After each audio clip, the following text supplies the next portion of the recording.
ဒီကိစ္စကငါပြောမှရရမယ်ဒီကိစ္စကငါဒီချက်ကိုပြောမှရရမယ်ဒီချက်ကင်းကိုပြောမှရရမယ်ဒီကိစ္စကငါဒီချက်ကင်းကိုပြောရမယ်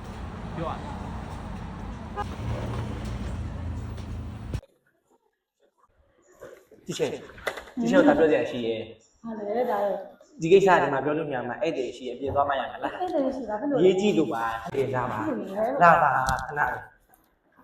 ခဏပဲလာဒါကြီးကပါကြီးပဲ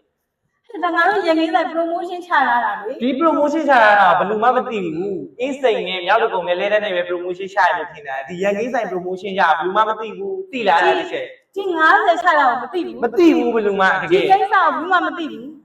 အေးငါပြောမှရမယ် ပြောမှရတာပြောမှရပြလိုက်အောင် သိချတယ်ငါပြောမှရတော့ ပြော ကဲချစ်မတို့ရေခင်တို့ကရန်ကင်းဆိုင်လဲပါတယ်နော် promotion 90ရတယ်သိလားလဲဆိုင်အင်းစိန်ဆိုင်ရောက်တကုံဆိုင်3ဆိုင်လည်းမဟုတ်ဘူးခင်တို့ရဲ့ရန်ကင်းဆိုင်လဲပါတယ်ဒီ90ကိုတကယ်မသိကြသေးဘူးလားခင်ရဲ့ချစ်မလေးချစ်ညီမလေးတွေဘယ်ရောက်နေရတော့90နော်တစ်နှစ်မှတစ်ခါတော့မချဘူးဟုတ်ပြီလားရောက်တကုံဆိုင်ကိုရောက်ရင်လည်းရန်ကင်းကိုလာ